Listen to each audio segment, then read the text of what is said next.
My parents cut me off after I refused to fund my spoiled sister with my $500,000 lottery win, so I taught them a lesson they'll never forget. I'm Tom, a 26-year-old guy, and from the moment I was old enough to understand the concept of fairness, I realized that in our household, fairness was more of a suggestion than a rule, one that was always bent in favor of my younger sister, Jennifer. It's not that our parents were cruel or openly neglectful toward me.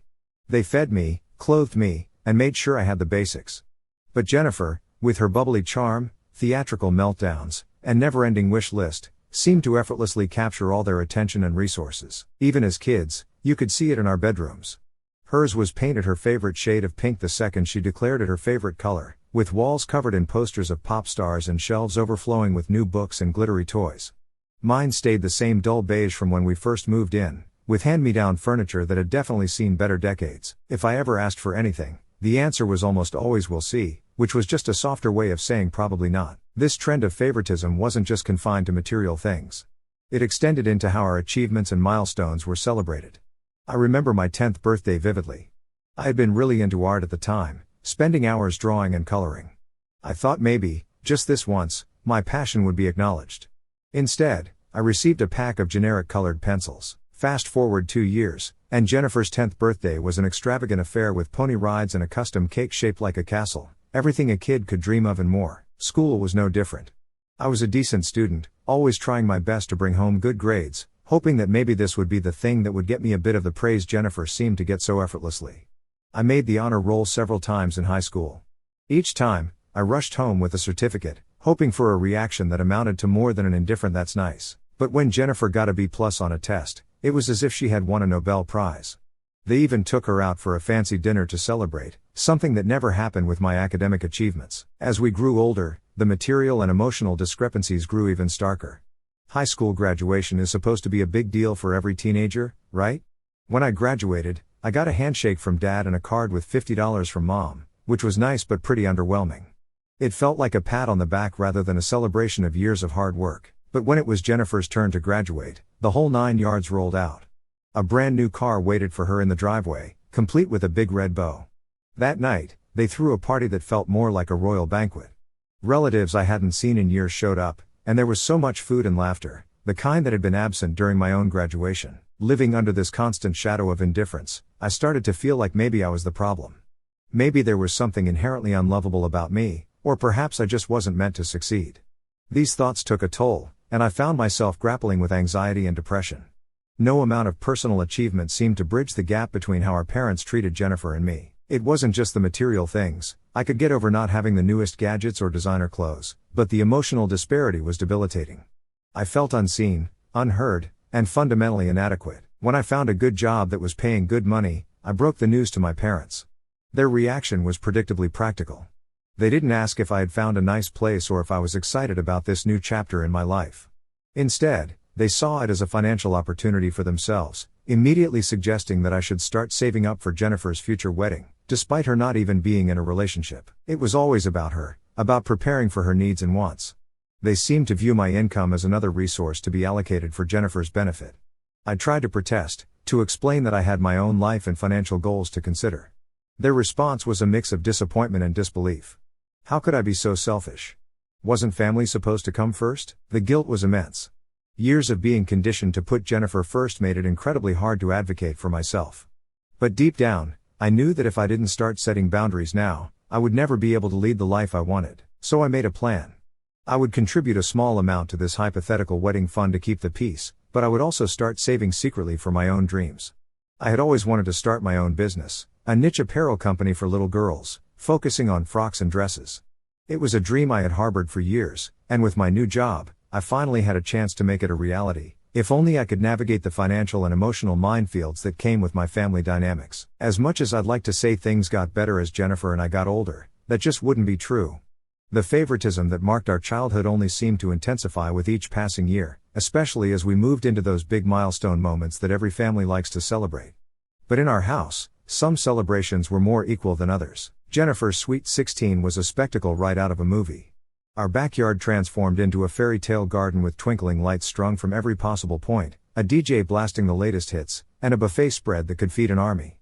Friends, family, and practically half the school turned out for what had been dubbed the event of the year. I remember watching her blow out the candles on her massive 3-tiered birthday cake, surrounded by a crowd of adoring guests. It was her moment, her day, everyone said so, and they weren't wrong. 2 years earlier, my own 16th had passed with considerably less fanfare. I got a happy birthday in the morning, a pat on the back from Dad, and a new book. Don't get me wrong, I love to read, and it was a good book, but there was no party, no gathering of friends and family. It was just another day in the life of the less favored child. I remember feeling a mix of relief and disappointment. Relieved because I didn't have to face the potential embarrassment of a poorly attended party, but disappointed because, well, it would have been nice to feel special, even just for a day. The pattern repeated itself when it came time for college decisions. I had applied to a few places and got accepted into a decent state school. I was proud of myself, considering I managed the application process on my own without much guidance. When I told my parents, they nodded and offered a tepid congratulations. That was the extent of it. There was no celebration, no family dinner out. I was expected to figure out the logistics and finances on my own, which I did by taking on more hours at my part-time job and securing a small loan. Jennifer's college acceptance, however, was a different story entirely. She applied to one of the most prestigious private universities in the country, her dream school.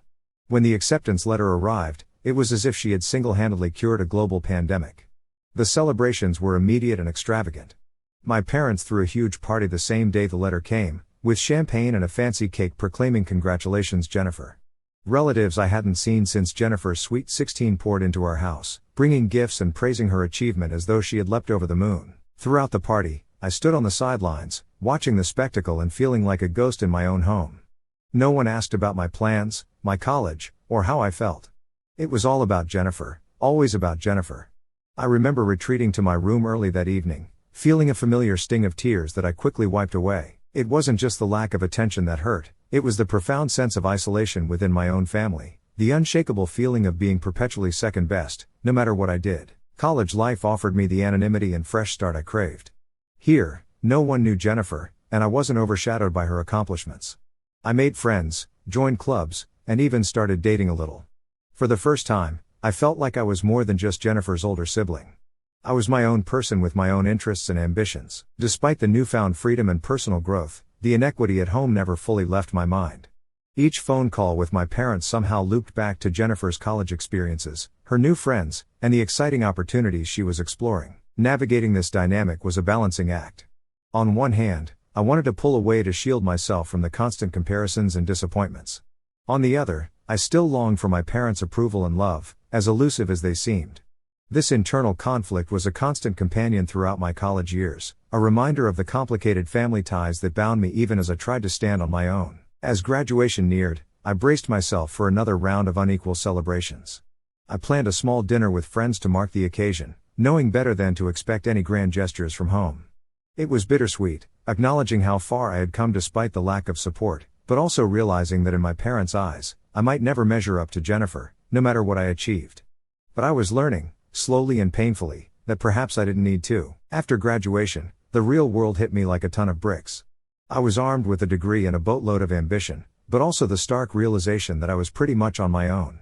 My parents had made it clear during college that they expected me to be self-sufficient, which was fair to a degree. I didn't mind the independence. In fact, I craved it after years of living in Jennifer's shadow. But what I hadn't anticipated was the weight of financial expectations they would place on me, not for my own future, but for Jennifer's. I landed my first real job about 3 months after graduation. It wasn't glamorous, just a basic entry-level position at a local marketing firm, but it was a foot in the door, and I was determined to work my way up. The pay was decent. I was proud of myself, managing to scrape together a living without leaning on anyone else. When I first told my parents about the job, I hoped for some kind of acknowledgement, maybe even a hint of pride.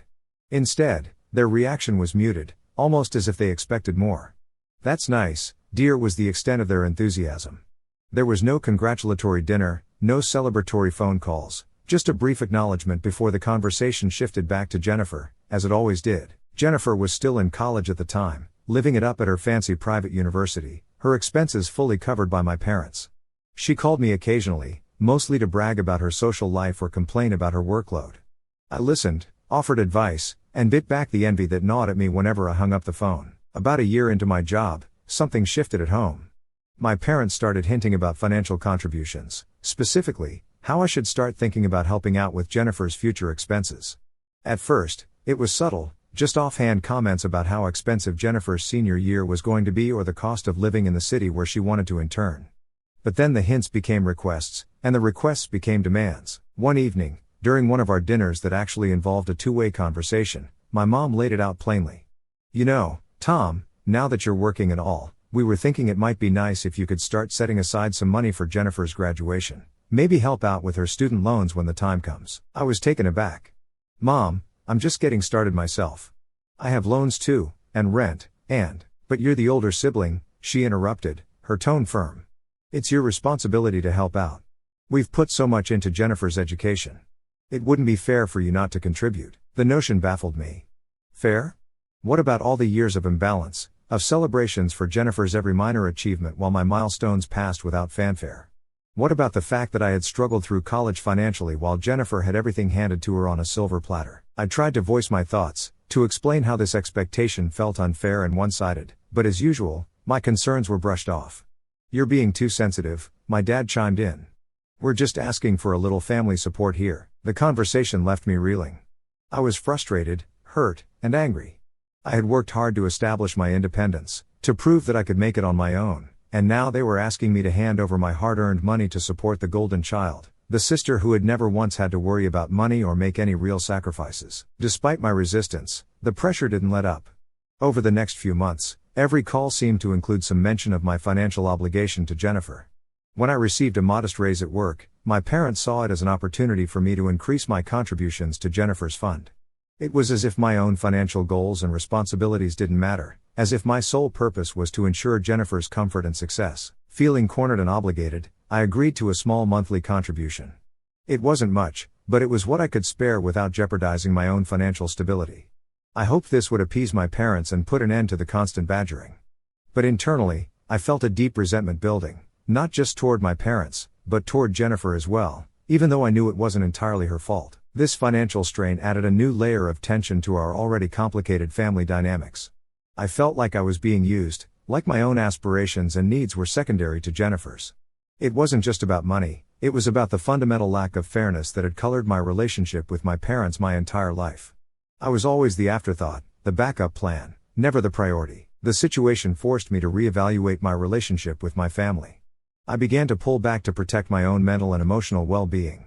I still attended family gatherings and maintained a surface-level relationship with my parents and Jennifer, but I kept my personal life and my finances closely guarded. Life has a funny way of throwing you a lifeline just when you think you're about to sink.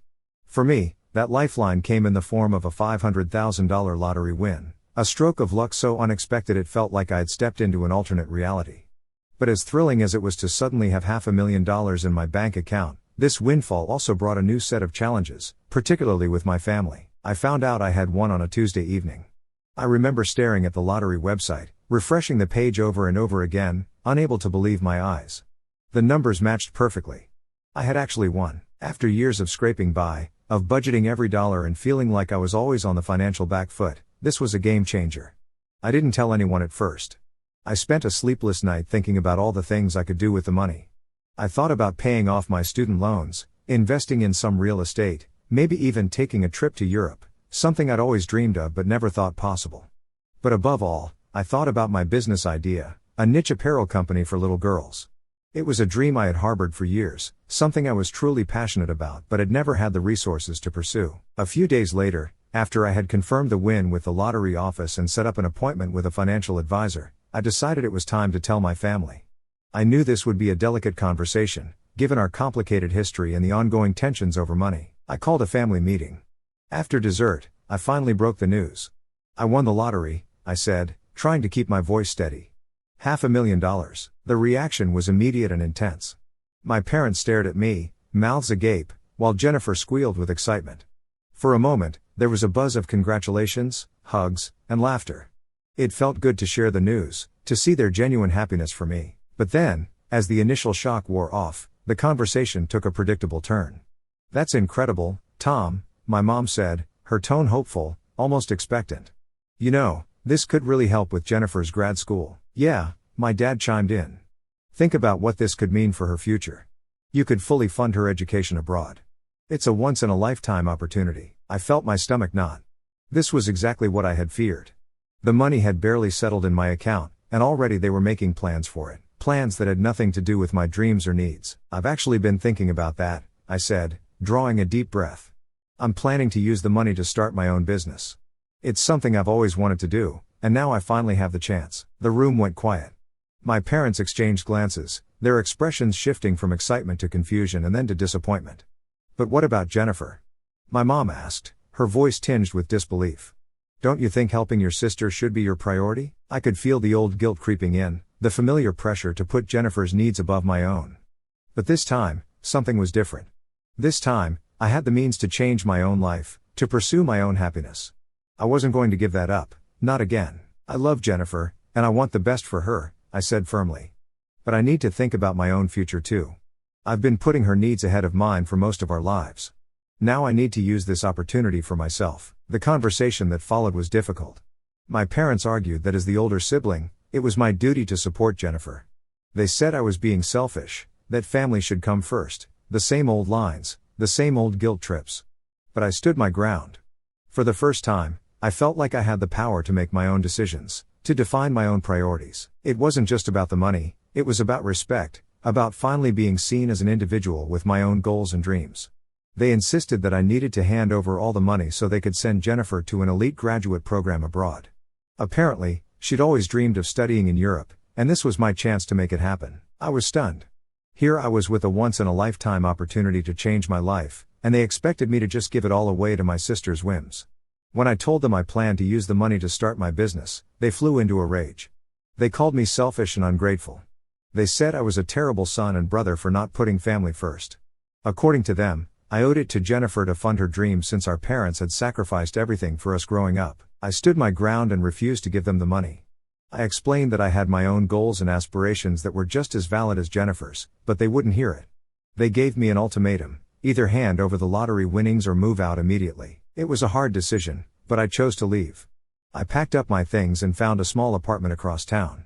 My parents and sister haven't spoken to me since.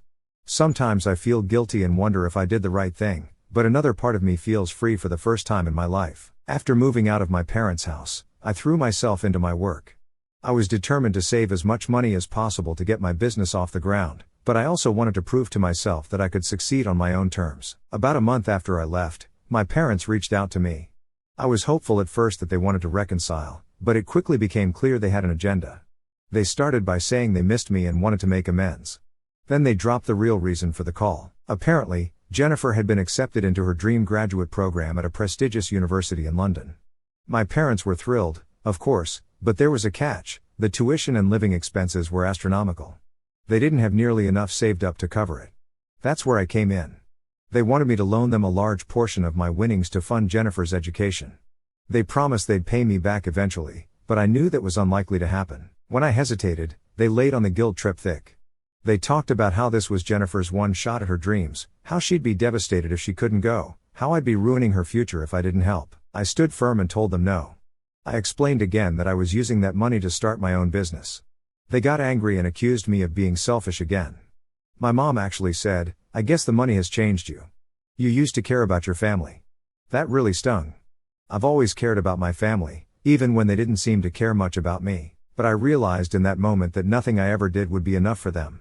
I'd always be the bad guy in their eyes unless I gave them everything they wanted. So I made a decision. I told them that I was done being their ATM, that I loved them but I needed to put myself first for once, and that if they couldn't respect my choices, then maybe we needed some time apart. They didn't take it well. There was a lot of yelling and crying. My dad said I was dead to him if I didn't help Jennifer. In the end, I had to hang up in the middle of the tirade. It was one of the hardest things I've ever done. After that call, I blocked their numbers for a while. I needed space to process everything and focus on my goals. I threw myself into planning my business launch. I did tons of research, networked with other entrepreneurs, and started putting together a solid business plan. About a month ago, I took the plunge and quit my day job to focus on my company full-time. It was scary but also exhilarating. For the first time in my life, I felt like I was truly in control of my future. I've spent the last few weeks setting up my workshop and getting everything in order. I've hired a few part-time seamstresses to help with production. We're starting small with an online store, but I have plans to expand into brick-and-mortar locations if things go well. My first collection of girls' frocks and dresses is almost ready to launch. I'm nervous but excited to see how they're received. I've put my heart and soul into every design, and I truly believe in the quality of our products. Throughout this process, I've had moments of doubt, times where I wondered if I was making a huge mistake. But then I remind myself of how far I've come and how much happier I am now that I'm living life on my own terms. I still haven't heard from my parents or Jennifer. Part of me misses them and wishes things could be different, but another part of me feels lighter and freer than I have in years.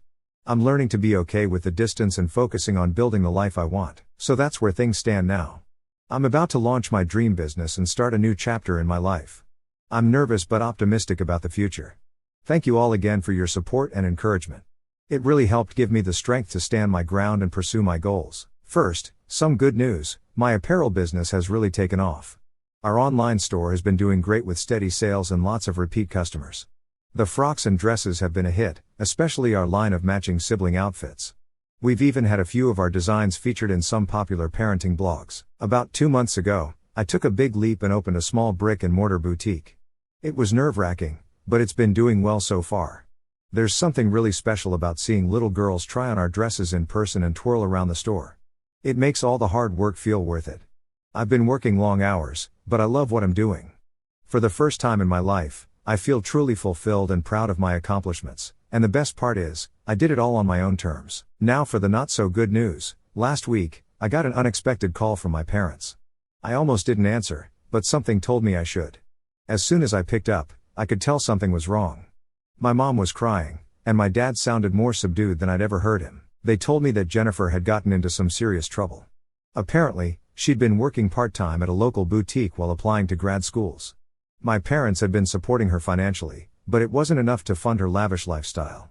So Jennifer had started stealing money from the cash register at work. She'd gotten away with it for a while, but she finally got caught red-handed trying to pocket some cash. The store owner called the police, and Jennifer was arrested. My parents were frantic. They didn't have enough money for bail, let alone a lawyer. They were calling to ask, or rather beg, for my help.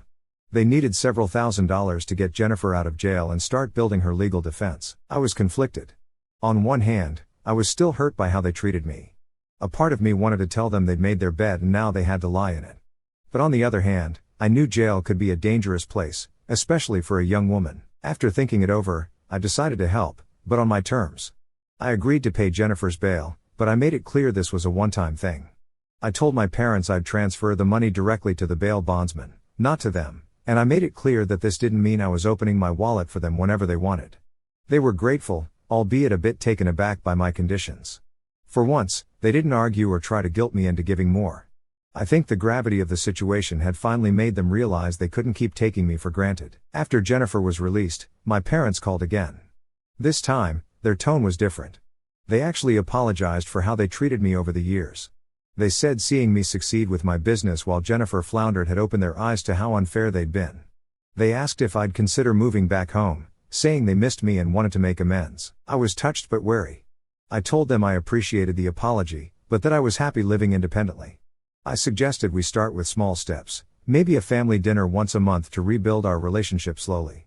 They agreed, seeming to understand that they couldn't just expect things to go back to normal overnight. We've had 2 dinners so far, and while things are still a bit awkward, it feels like we're making progress. As for Jennifer, she's facing some serious charges.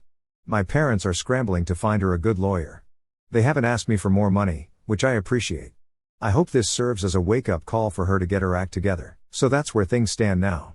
My business is thriving, I'm cautiously rebuilding my relationship with my family, and I'm feeling more confident and self-assured than ever before. It hasn't been an easy road, but I'm proud of how far I've come.